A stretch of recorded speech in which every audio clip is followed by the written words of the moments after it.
ለምን ፈልገሽ? አይ ምንም በቃ ለደም ማውቀስ ለምፈልግ እሱማ እኔ እፈልጋለሁ። እንዴና ያደረ በደንብ አውጣጣትና ሁሉንም ነገር ትነግረኛለህ። ችግር የለውም ሰላምዬ፣ እሞክራለሁ። እንዴ ምን ሆነሽ ነው ደግሞ አንቺ? ማማሮክ ወጣስ ከና አባዬ ጋር ነች። አባዬ እኮ መጥቷል። ዳጣ አልመጣች? መጣች። ነጋ እስቲ ደውልላት። አልመጣችም እንዴ? አልመጣችም።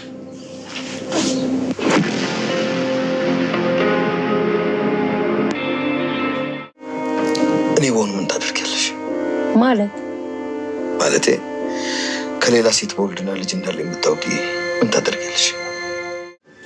ቆይ ከሌላ በድብቅ በወልድ ትፈችኛለሽ? አሁን ላይ ሁኚ ሳስበው በቦታው ላይ ሁኚ፣ ግን የሚሆነውን ነገር መገመት አልችልም። አዎ እርግጠኛ ሆኖ እንኳን እንደዚህ ያደርጋለሁ ማለት ከባድ ነው። ለነገሩ ተመስገን በእኔና በአንተ መካከል አይፈጠር። ይልቅ ናፍቀኛል። እኔም አልተናገርኩም እንጂ እኮ ናፍቀሽኛል። በቃ ያንተ ልጅ ከሆንኩ ነው፣ ካልሆንኩም ደግሞ በቃ አልሆንኩም ነው። እስከዛሬ የሰጣችሁኝ ፍቅር ይበቃል። ህይወት ነው አይደለም እንደዚህ ያበስልሽ?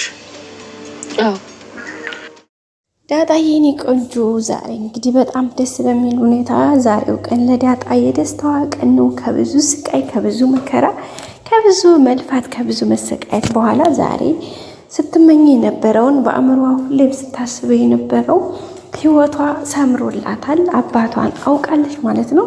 በእርግጥ አባቷን አውቃ አለች ማለት ይቻላል። ግን ያው እንደተባለው በሳይንሳዊ መንገድ ወይም ደግሞ ዲኤንኤ አልተመረመሩም ስለነበረ እሱ ነገር ግራ አጋብቷት ነበረ፣ እያሳሰባት ነበረ፣ በጣም እያስጨነቃት ነበር ማለት ነው። ያው እንግዲህ ጋሽ ደረጀ በተለይ ጋሽ ደረጀ ቆይ ሲላት ትንሽ ነገሮች ወሰብሰብ ብለውባት ነበረ። ግን ውሎ ከማደር የነበራት ስሜቷ ደግሞ በጣም ቤተሰብ ጋር ያኔ ማለት ያላት ግንኙነት በጣም እየተቀራረበ ሲመጣ የልጆቹ የቤተሰቡ ያለው ፍቅር ያው ከኤቢ ውጪ ሌላው ቤተሰብ በጣም ነው የተመቻት። ወይዘሮ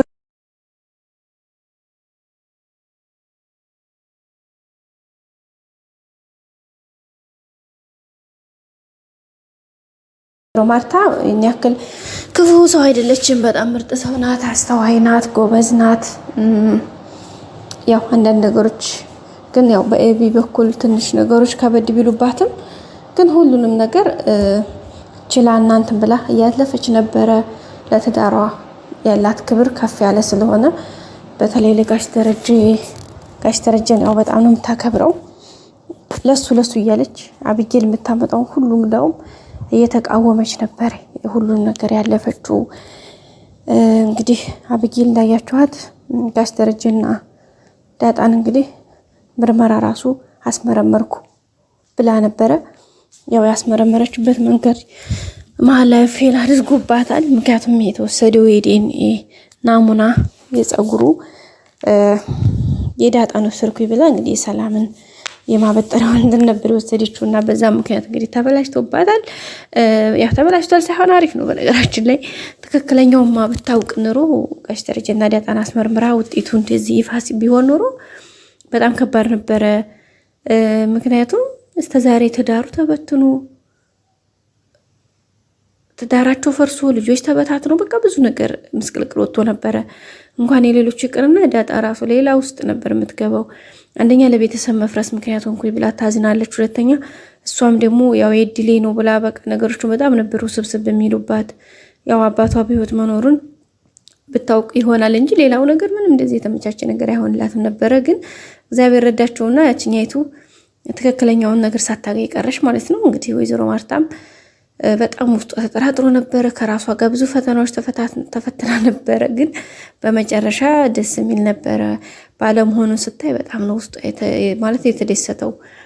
ልጅቷ ግን እያሰበች ያለችውን ነገር በጣም አጥብቃ እንደምትጸየፈው በዛ ላይ ይሄ ነገር እውነት ሆኖ ቢሆን ትዳራችን አፍርሰሽ ነበር፣ እናንተ ተበተናችሁ ነበር፣ ይሄን ነገር አስበሽበት ነው ወሬ ምበረ ምናምን ብላ እንግዲህ ለልጇም እንደ ትምህርት ሰጣ ነበር ነገሮችን ይቀለል ተደርጎ ይሄዱ ማለት ነው። እንግዲህ ዛሬ ጋሽ ደረጀ ሁኔታዎቹን ሲያያቸው ነገሮች እየተነባበሩ ሲመጡ፣ ሁለተኛ ደግሞ እንግዲህ አብይል ለዳጣ ያላት ስሜት በጣም ከባድ ስለሆነ ማለት እሱም ይሄ ቅናት መንፈሱ በጣም እየጨመረባት ስለሄደ ዳጣን የሆነ ነገር ከዚህ ብትል አላስወጣላት ሲሉ እንግዲህ በራሷ በኩል እርምጃ ለመውሰድ የምታደርገውን ጥረት ከማየት አንጻር ይመስለኛል ጋሽ ደረጀ እንግዲህ ድንገት ነው ዳጣን ፊቀን እንመርመር ስትለው ችግር የለውም ተረጋጊ እሺ ያላት ነበር። አሁን ግን ድንገት እንሄድ ሲላት ዳጣ ራስ በጣም እንደነቀተችው በቃ እኔ በጣም እየጨነቀኝ ነው ለምን አንተውም ሁሉ እያለች ነበርና ጋሽ ደረጀ አይ ለሰዎች ይሄንን ማድረገው ልጅ ስላላደልሽ ፈርቼ ተጠራጥሬ ሳይሆን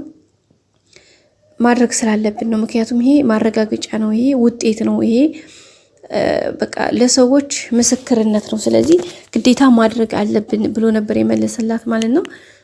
እሷም እንግዲህ እሱን ተቀብላ እሺ ብላ ቀጥታ ወደ ሆስፒታል ሄደዋል። እንግዲህ ሆስፒታል ሪዛልቱን ከተደወላቸው በኋላ በጣም በጭንቀት ነበር የሰነበቱት። በመጨረሻም ሄደው እንግዲህ ውጤታቸውን ተቀብለዋል። ውጤታቸውን ተቀብለው በጣም ደስ የሚለው ሪዛልቱ ምንም ጥርጥር የለውም 190 ምናምን %፣ 99% እንበለው 98% አባትና ልጅ ናቸው ዳጣና ጋሽ ደረጀ።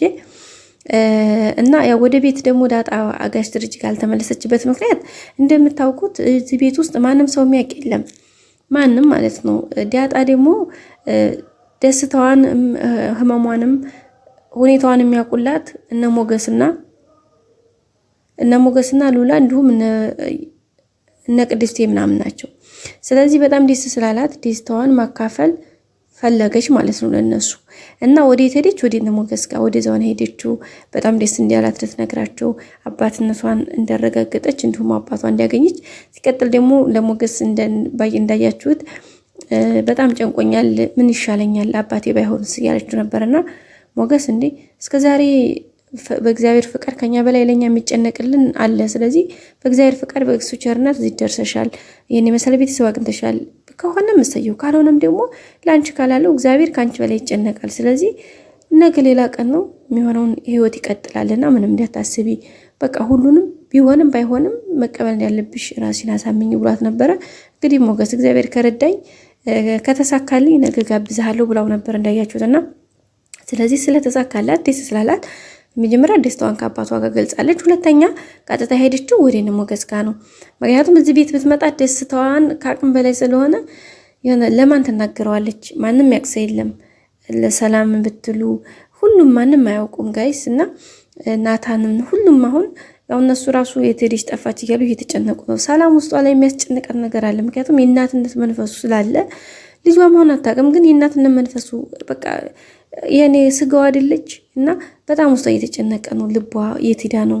የሆነ የሚያስጨንቃት ነገር አለ እኮ በጣም የሆነ የተደበቀ ሚስጥር አላት።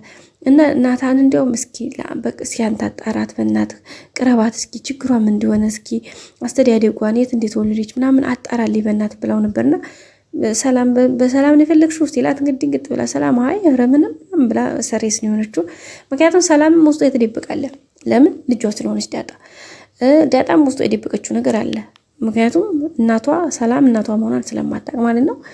እንግዲህ ያው ጋሽ ደረጀ ጋር በዚህ መልኩ ደስታቸውን አብስረዋል። ከዛ ሲቀጥል አሁን ደግሞ ቀጣይ ስቴፕ የሚሆነው የእናቷን የማወቅ ሂደት ነው የሚሆነው። ጋሽ ደረጀ እናቷን ማስተዋወቅ ችግሮት አይደለም፣ በህይወት እንዳለች እንደምታገኛት ተስፋ ሰጥቷታል። ግን እናቷ ሰላም ናት ለማለት በጣም ከባድ ነው። ምክንያቱም አንደኛ እዚህ ቤት ውስጥ እናትና ልጅ ናችሁ ብሎ ማስተዋወቅ ሌላ ከባድ ነው።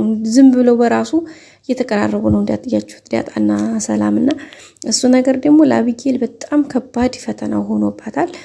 አቢጌል ደግሞ ከናታን ጋር እንግዲህ ጥሩ ሰው እያጫወታት ይገኛል። ቀጣዩን እውነት ይሆናሉ እሱን እግዚአብሔር ይወቀው። ውድ ቤተሰቦቻችን እንዲህ አብራችሁ ስለቆያችሁ በጣም እናመሰግናለን። ላይክ ማድረጋችሁን አትርሱ። ሰብስክራይብ አድርጋችሁ የደወል ምልክቷን መጫናችሁን አትርሱ። ሁሌም አዳዲስ ቪዲዮዎች እንደዚህ አይነት ሪያክት እያደረግን አብረን እንቆያለን። መልካም ጊዜ በያላችሁበት። ሰላም ቆዩ።